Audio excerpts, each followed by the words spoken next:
Youngsters அதிகமா இருக்காங்க. Youngsters வந்து கவரணும் அப்படிங்கிறதுக்காக இப்போ டிஎம்கே ஸ்டாலின் அவர்கள் கூட ஒரு ஸ்டேட்மெண்ட் கொடுத்திருக்காரு. இனி வந்து புது ஆமா. ரத்தம் வரப்போகுது திமுகல அப்படின்னு சொல்லிட்டு இளைஞர்களை கவர்ற மாதிரி, லைக் இளைஞர்களோட நாங்க வரோம்டா அப்படின்ற மாதிரி ஒரு ஸ்டேட்மெண்ட் கொடுத்திருக்காரு. சோ இவங்க வந்து டஃப் கொடுப்பாங்களா டிவி கேக்கு?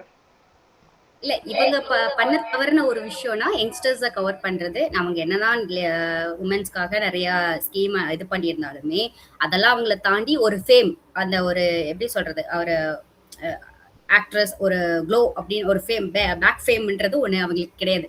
Politician, normal politician. ஆனா இவங்க எப்படி பாக்குறது, ஆக்டர். சின்ன வயசுல இருந்தே, நான் சின்ன வயசுல இருந்து, என் அம்மா சின்ன வயசுல இருந்து அவரை பார்த்துட்டு வந்திருப்பாங்க. அப்படின்றப்போ அவங்களுக்கு ஒரு அண்ணனா, அப்பாவா, எல்லா விதமான எமோஷனல் கனெக்ஷனும் அந்த ஒரு பர்சன்ட் இருந்து வந்திருக்கும். ஆக்டருங்கிறவரை நம்ம ஓகே நம்ம ஃபேமிலில இருந்து வந்திருக்காரு, நமக்காக நம்ம பிரச்சனை எல்லாம் மூவில நிறைய காமிச்சிருக்காரு, அப்ப நம்ம கவர்மெண்ட் ஃபார்ம் பண்ணாருன்னா நமக்காக நல்ல விஷயத்தையும் அவர் பேசுவாரு அப்படின்ற ஒரு விஷயத்துக்கு அதை மைண்ட்ல வச்சுட்டு மேனிப்புலேட் பண்ணி, ஐ மீன் பிரெயின் வாஷ் பண்ணி நிறைய விஷயம் எமோஷனல் அட்டாக், அந்த மாதிரி எமோஷனல் கனெக்ஷன் மூலியமா அந்த ஓட்ஸ் எல்லாம் வாங்கியிருக்காங்க. அந்த விஷயம் இவங்க இன்னொரு ஃபால்ட் என்னன்னா, எல்லாருமே கவர்மெண்ட் ஃபார்ம் பண்ணணும்னா தேர்தல் எலக்ட்ரல் பாலிடிக்ஸ்ல என்ன பண்ணுவாங்கன்னா, நான் இதை தான் பண்ணியிருக்கேன், இந்த விஷயம்னா நான் உங்களுக்காக மக்களுக்காக நான் பண்ணி கொடுத்துருக்கேன். ஒவ்வொரு தொகுதியாகட்டும், ஒவ்வொரு மினிஸ்டர், ஒரு கவர்மெண்டே ஃபார்ம் பண்ற லீடர் ஆகட்டும் அப்படிதான் சொல்லுவாங்க, நான் இந்த ஸ்கீம்ல பண்ணியிருக்கேன், இந்த விஷயம் நான் பண்ணி கொடுத்துருக்கேன், ஊருக்கு இதை பண்ணி கொடுத்துருக்கேன், ரோட் போட்டு கொடுத்துருக்கேன், லைட் போட்டு கொடுத்துருக்கேன் அப்படி சொல்லுவாங்க.